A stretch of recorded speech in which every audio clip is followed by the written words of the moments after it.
Good morning class 4। आज हम chapter 6 को ही कंटिन्यू करेंगे जो कि है the coastal plain and the island growth. ठीक है, इसी को हम कंटिन्यू करेंगे। कल मैंने बेटा आपको पढ़ाया था ईस्टर्न कोस्टल लाइन, ये पढ़ाई थी। इसे एक बार हम फिर से रिवाइज कर लेते हैं। ईस्टर्न कोस्टल लाइन क्या होती है, ईस्टर्न कोस्टल प्लेन्स क्या होते हैं। ठीक है, ये जो इंडिया है, इंडिया के east side eastern coastal line होती है, और ये जो ईस्टर्न कोस्टल लाइन है वो वेस्टर्न कोस्टल लाइन से ब्रॉडर होती है। ब्रॉडर का मतलब होता है कोई चीज चौड़ी होती है, उसे हम ब्रॉडर कहते हैं। जो ईस्टर्न कोस्टल लाइन है वो वेस्टर्न से, क्योंकि वेस्टर्न कोस्टल लाइन इधर है और ईस्टर्न कोस्टल लाइन इधर है, मतलब ईस्ट इधर और वेस्ट इधर, तो ये ब्रॉडर है वेस्टर्न कोस्टल लाइन से। ठीक है, ये ईस्टर्न कोस्टल लाइन बेटा स्टार्ट होती है वेस्ट बंगाल से, जैसा मैंने आपको पढ़ाया था, और स्ट्रेचेस से कहां तक, सदर्न पॉइंट कन्याकुमारी तक।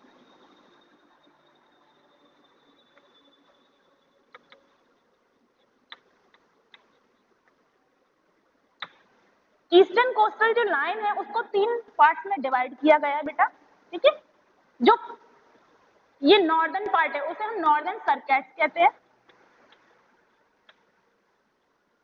नॉर्दर्न सर्किट्स कहते हैं। जो आंध्र प्रदेश का पार्ट है उसे हम आंध्र कोस्ट कहते हैं। ठीक है, कोस्ट का मतलब आपको पता है समुद्री तट या कोस्टल, जो भी है, कोस्ट हो या कोस्टल हो, समुद्री तट होते हैं उसका मतलब। और जो कन्याकुमारी का पॉइंट है उसे हम कहते हैं कैरेमंडल कोस्ट। जहां पे भी आप अपनी बुक में जिस पेज पर भी आप पढ़ेंगे कैरेमंडल कोस्ट, तो उसका मतलब कन्याकुमारी वाला पॉइंट है। तो इसको हमने 3 पार्ट में इसको मतलब ईस्टर्न कोस्टल लाइन कितने 3 पार्ट में डिवाइडेड है। ईस्टर्न कोस्टल लाइन में बहुत सारी जो रिवर्स हैं जैसे कि कृष्णा, महानदी, कावेरी, ये क्या करती हैं, ये डेल्टा फॉर्म करती हैं। और ये इन डेल्टा, जब ये सारी रिवर्स कृष्णा हो, कावेरी, महानदी, ये डेल्टा फॉर्म करती हैं, तो जब ये डेल्टा फॉर्म करती है तो जितने भी कोस्टल प्लेन्स हैं उनको क्या फर्टाइल सॉइल मिल जाती है, क्योंकि नदियां सारी जहां फ्लो होती हैं तो अपने साथ में फाइन एलुवियम लेकर के चलती हैं। वाटर जब कहीं से फ्लो होता है तो अपने साथ मिट्टी लेकर के चलता है, फाइन सॉइल्स लेके चलता है। यानी कि जैसे सिंपली रिवर फ्लो होना स्टार्ट होती हैं तो अपने साथ फाइन सिल्ट एलुवियम लेकर चलती हैं, और वो कोस्टल प्लेन्स को प्रोवाइड कराती हैं फर्टाइल मिट्टी, जिसकी हेल्प से कोस्टल प्लेन्स बहुत ज्यादा उपजाऊ होते हैं और बहुत अच्छे से क्रॉप यहाँ पे ग्रो हो पाती है। तो ये नदी इस तरीके से हेल्प करती है। ईस्टर्न कोस्टल लाइन में जो चिल्का लेक है वो इंडिया लार्जेस्ट लगून है। उड़ीसा भी ईस्टर्न कोस्टल लाइन में ही लोकेटेड है। उड़ीसा ईस्टर्न कोस्टल लाइन में बहुत फेमस हार्बर भी है, सी पोर्ट जिन्हें हम कहते हैं, जैसे कि विशाखापट्टनम है, चेन्नई में मरीना बीच भी लोकेटेड है। तो ये ईस्टर्न कोस्टल लाइन के बारे में आज हमने पढ़ा, और हम आगे की अब स्टेट्स पढ़ेंगे जो इस लाइन में लाई करती हैं। ठीक है, फर्स्ट मैंने आपको पढ़ाया था कर्नाटक का, एक बार से शॉर्ट में पढ़ लेते हैं। The major coastal areas are mostly under, मतलब जितने भी कोस्टल एरियाज हैं वो बहुत ज्यादा थिक फॉरेस्ट में पाए जाते हैं। कोकोनट वहाँ बहुत ज्यादा उगता है, स्पाइसेस उगते हैं, क्योंकि वहाँ का जो मौसम है, वेदर है, वो बहुत सुटेबल होता है स्पाइसेस और कोकोनट के लिए। ठीक है, और मैंगलोर जो है वो कर्नाटक की एक इम्पॉर्टेंट सी पोर्ट है, इम्पोर्टेंट सी पोर्ट है। बेंगलुरु आईटी सिटी है यहाँ पे, मतलब बेंगलुरु जो सिटी है वो यहाँ की आईटी सिटी मानी जाती है। आईटी सिटी का मतलब जहाँ पे जो सिटी बहुत ज्यादा प्रोग्रेसिव, बहुत ज्यादा गुड होती है किसमें, इंफॉर्मेशन टेक्नोलॉजी में, कंप्यूटर से रिलेटेड किसी भी वर्क में जो सिटी या जो स्टेट बहुत ज्यादा प्रोग्रेस करती है उसे हम आईटी का नाम, आईटी सिटी या आईटी स्टेट का नाम दे देते हैं। तो बेंगलुरु क्या है, इसमें आईटी सिटी है क्योंकि वो बहुत ज्यादा अच्छी है इंफॉर्मेशन टेक्नोलॉजी से रिलेटेड किसी भी काम में। बेंगलुरु आईटी सिटी साथ में कैपिटल भी है कर्नाटक का भी। ठीक है, West Bengal eastern coastal line पे ही पड़ता है, लोकलाइज है। इसमें मेन क्रॉस राइस और जूट उगती हैं और यहाँ की मिट्टी बहुत ज्यादा फर्टाइल है। कोलकाता इसकी कैपिटल है, यहाँ के लोग बांग्ला भाषा बोलते हैं, और यहाँ पे दुर्गा पूजा बहुत ज्यादा फेमस है। अब हम पढ़ते हैं Orissa. Orissa is located at the eastern coast Puri and Bhubaneswar are the important. जैसा मैंने आपको स्टार्टिंग में बताया था, उड़ीसा भी ईस्टर्न कोस्टल लाइन में ही लाइज करता है और ये पुरी और भुवनेश्वर टेम्पल के लिए बहुत ज्यादा फेमस है। और साथ में हैंडीक्राफ्ट वर्क के लिए भी। हैंडीक्राफ्ट वर्क का मतलब होता है जो हम कोई भी ऐसा वर्क जो हम हैंड से करते हैं, जैसे कि जूट के बैग वगैरह बनाना होता है तो उसको कहते हैं हैंडी वर्क, हैंडीक्राफ्ट वर्क। ठीक है। उड़ीसा में बर्ड सेंचुरी भी है। बर्ड सेंचुरी मतलब बर्ड की जहाँ पे देखभाल की जाती है, तो ये उड़ीसा के बारे में था। तेलंगाना के बारे में पढ़ लेते हैं। Telangana is a state in the southern reason of India. It become the 29th state of India. Telangana जो है बेटा वो इंडिया के सदर्न पार्ट में आता है, सदर्न रीजन में आता है। ये जो पार्ट है सदर्न, ठीक है। तेलंगाना लोकेटेड तो कहाँ पर है, डेक्कन प्लेट्यू में, लेकिन वो ईस्टर्न कोस्टल लाइन तक क्या है, स्ट्रेच हुआ है। जैसे कोई चीज लोकेटेड तो है लेकिन वो फैली कहाँ तक हुई है, ईस्टर्न कोस्टल लाइन तक। तेलंगाना में आंध्र प्रदेश यानी कि ईस्टर्न और वेस्टर्न दोनों की ही डिस्ट्रिक्ट क्या करती है, कंसिस्ट करती है। मतलब तेलंगाना इतना बड़ा है कि डेक्कन प्लेट्यू में लोकेटेड होने के बावजूद भी वो ईस्टर्न कोस्टल लाइन को टच करता है। सेंट्रल में लोकेटेड है, उसके बावजूद वो यहाँ तक स्ट्रेचेस है। साथ में आंध्र प्रदेश और अदर मतलब वेस्टर्न, ईस्टर्न और वेस्टर्न सब दोनों को मिलाकर 10 डिस्ट्रिक्ट इसमें क्या करती है, कंसिस्ट करती है। इतना ज्यादा ये बड़ा है। ये 20 जब इंडिया में 29 स्टेट थी, जब ये 29 नंबर पे आता था। और इसमें 3 नेशनल पार्क है जो कि मैंने आपको पढ़ाए थे। अब हम पढ़ते हैं आंध्र प्रदेश। ठीक है, कि आंध्र प्रदेश के बारे में पढ़ेंगे। Godavari and Kaveri rivers form delta in the coastal areas of Andhra Pradesh. Godavari और कावेरी क्या होता है, डेल्टा फॉर्म करती हैं आंध्र प्रदेश में। एक बार आप डेल्टा को थोड़ा ध्यान से समझ लीजिए। डेल्टा वर्ड बहुत ज्यादा इंपॉर्टेंट है और उसको समझना भी जरूरी है। डेल्टा क्या होता है, जैसे यहाँ से कोई रिवर फ्लो होना स्टार्ट हुई, ठीक है, यहाँ से वाटर फ्लो होना स्टार्ट हुआ, तो ये आपको पता है कि जब वाटर कहीं से फ्लो होता है तो वो अपने साथ में सारी चीजों को बहा करके ले चलता है। ठीक है, चाहे वो मिट्टी हो, फाइन पार्टिकल्स हो, कुछ भी चीजें हो, वो अपने साथ बहा करके चलता है। एक टाइम के बाद क्या होता है, ये पार्टिकल्स, ये सारी चीजें इकट्ठी हो जाती है एक जगह पर जाकर के। अब ये बहुत जगह से पानी फ्लो होकर के आया है, बहुत पार्टिकल्स अपने साथ लेकर आया, तो ये जो फाइन पार्टिकल्स है वो क्या किसमें चेंज हो जाएंगे, सिल्ट में, यानी कि एलुवियम सॉइल में चेंज हो जाएंगे। उसे हम एलुवियम सॉइल भी कहते हैं, जो नदियों के द्वारा फ्लो करके लाई जाती है, उसे एलुवियम सॉइल कहते हैं। एलुवियम सॉइल बहुत ज्यादा इंपॉर्टेंट होती है किसी भी क्रॉप की ग्रोथ के लिए। ठीक है, जब नदी की वो जो एलुवियम सॉइल है जिसको वो अपने साथ फ्लो करके लेकर आई है, वो किसी एक जगह पर जाकर के इकट्ठी हो जाती है, उसे हम डेल्टा कहते हैं। ठीक है, उसे हम डेल्टा कहते हैं, चाहे वो कोई भी नदी हो। तो आंध्र प्रदेश में जो गोदावरी है वो क्या करती है, गोदावरी और कृष्णा है वो डेल्टा फॉर्म करने का काम करती है।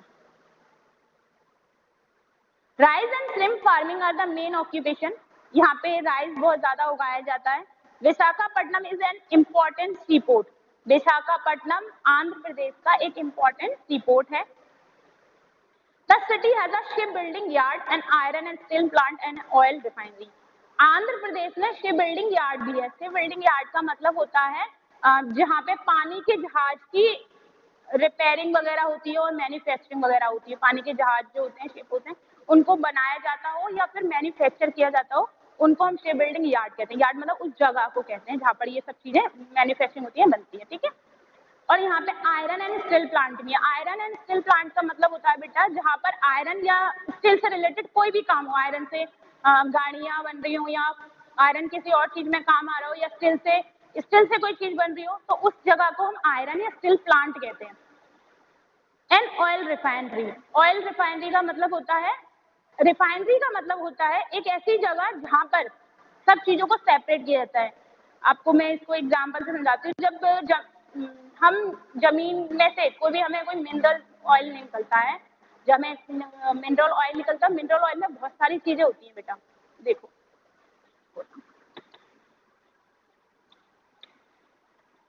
मिनरल ऑयल में ये क्या है, ये एक नेचुरल रिसोर्सेस है जो अर्थ से हमें मिला है। लेकिन मिनरल ऑयल में सीएनजी यानी कि नेचुरल गैस भी होती हैं, डीजल भी होता है, पेट्रोल भी होता है, मतलब बहुत सारी चीजें होती हैं, मिक्स होती है इसमें मिनरल ऑयल में, ठीक है, मिनरल्स में।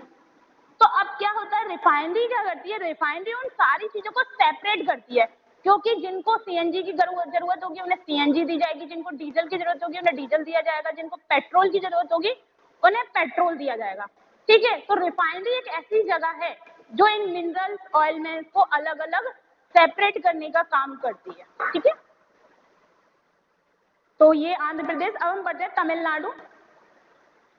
The Kaveri River forms its delta along the Coromandel coast in Tamil Nadu. Kaveri नदी जो है वो डेल्टा फॉर्म करती है कोरोमंडल कोस्ट पर। कोरोमंडल कोस्ट मैंने अभी आपको ईस्टर्न कोस्टल लाइन में बताया ना, जो कन्याकुमारी होता है उसको हम कोरोमंडल कोस्ट कहते हैं, ठीक है। वो जो कावेरी नदी है वो इस जगह पर डेल्टा फॉर्म करती है।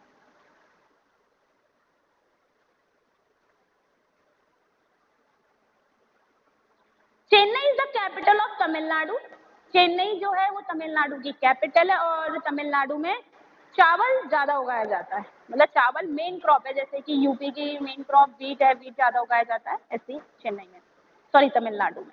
Chennai is famous for cotton and silk saris. जो चेन्नई है वो कॉटन और सिल्क साड़ीज के लिए बहुत ज्यादा फेमस है। द मरीना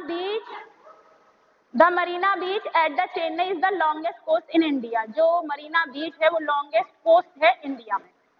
लॉन्गेस्ट कोस्ट का मतलब है वो सबसे बड़ा समुद्री तट है इंडिया में, ठीक है। तमिलनाडु में राइस ज्यादा उगाए जाते हैं। कावेरी नदी यहाँ पे कोरोमंडल कोस्ट पे डेल्टा फॉर्म करती है। चेन्नई इसकी कैपिटल है और चेन्नई फेमस किस लिए है, कॉटन और सिल्क साड़ीज के लिए। Kanyakumari is in Tamil Nadu. कन्याकुमारी का जो पार्ट है वो किधर है, Tamil Nadu. Three water bodies, the Bay of Bengal, the Arabian Sea and the Indian Ocean meet here. Nearby is a small island which has the beautiful Vivekananda memorial. Kanyakumari जो, आपको एक और चीज बताऊं, ये चीज समझ लीजिए आप एक डायग्राम की हेल्प से।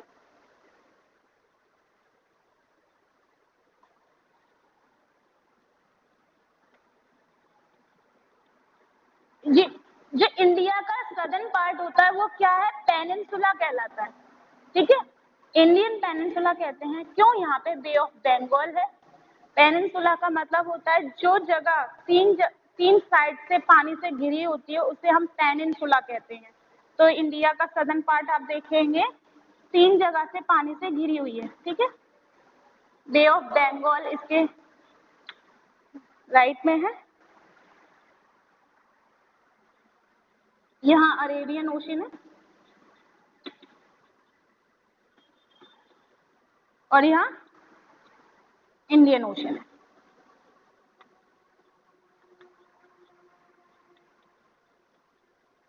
और तमिलनाडु किस साइड पड़ रहा है, कोरोमंडल, सॉरी कन्याकुमारी की साइड पड़ रहा है, ये इधर। तो ये तीनों पार्ट क्या होते हैं, एक जगह आकर के मिलते हैं। देख रहे हैं आप, ये मिल रहे हैं तीनों, एक जगह आकर के तीनों पॉइंट आउट हो रहे हैं। तो इस जगह को हम क्या कहते हैं, विवेकानंद मेमोरियल कहते हैं। The water bodies, the Bay of Bengal, the Arabian Sea and the Indian Ocean meet here. Nearby a small island which has a beautiful, मतलब ये तीनों ही जाकर के एक आइलैंड पे मिलते हैं और उसको विवेकानंद मेमोरियल के नाम से भी जाना जाता है। तो आज हमने तमिलनाडु के बारे में पढ़ा, तेलंगाना के बारे में पढ़ा, ये सारी चीजें पढ़ी।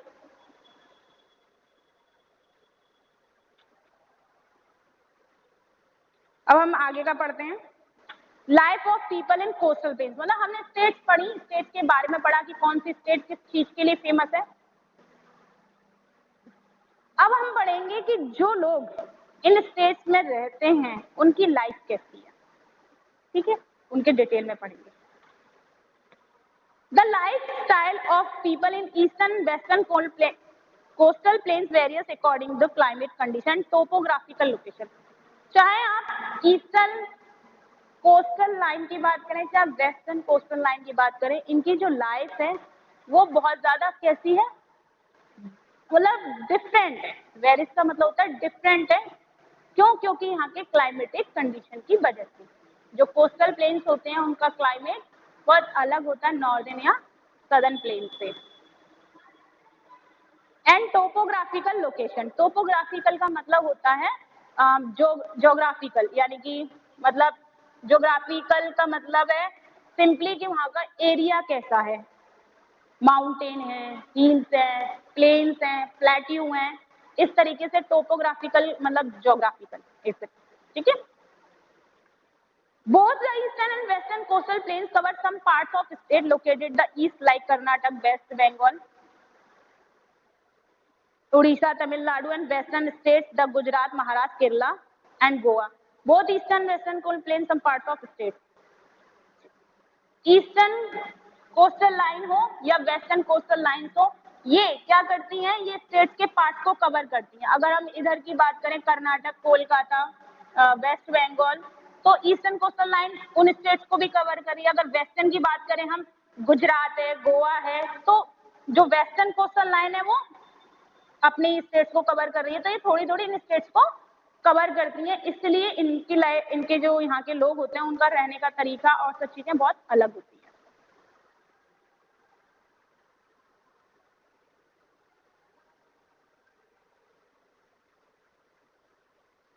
The island, there are two groups island which are part of our country. हमारे